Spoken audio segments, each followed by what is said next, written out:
Hi friends, good afternoon. My name is Achyut and I'm from Vizag. So today in this class, we will discuss about select statement in SQL. So we will discuss about select statement in SQL, right? So this is my Microsoft SQL Server. So in this, you'll be having new query. Just click on it. Then the new query will be created, right?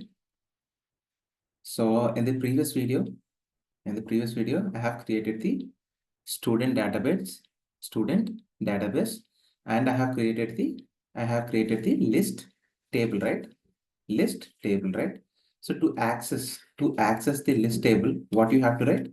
You have to write select star from list, right? Select star from list. You just have to copy like this and you have to click on execute. Then you will be having the details of the list table. So in the list table, we are having student underscore ID column and the student underscore name column, right? We are having two columns, which is student underscore ID and student underscore name, right? So in this way, we can access the whole table by using select statement in SQL, right? Select statement in SQL. So, but now I want to select only student underscore ID. I don't want student underscore name.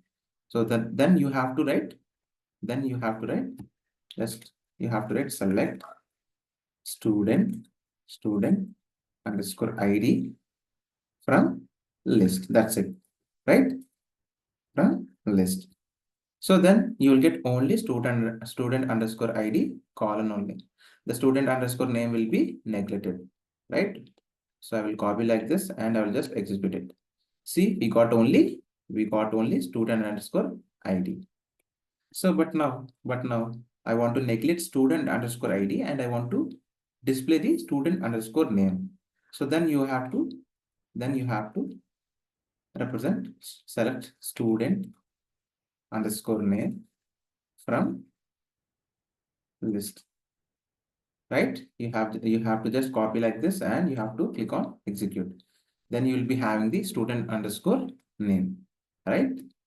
For example, if I want all the tables, like I want student ID and the student underscore name, then you have to write student underscore ID, comma, student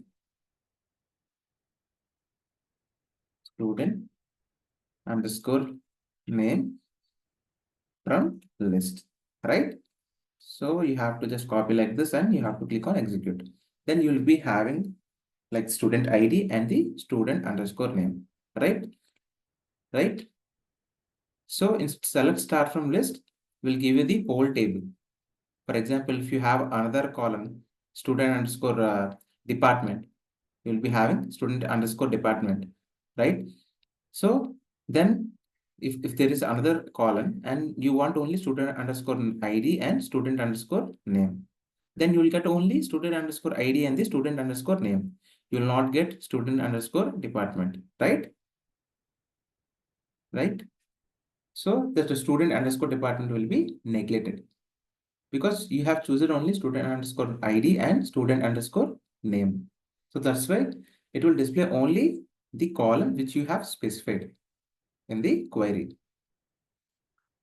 right? I hope you understand. And if you have any doubt in this select statement in SQL, then please comment in the chat. And if you like this video, then please like the video and please share this video to your friends and family members so that they can be benefit from this video. And please do subscribe to my channel and please ring the bell icon. Then only you'll get the notification whenever I upload videos in the YouTube, or otherwise you will not get the notification. Thank you, friends. Jai Hind.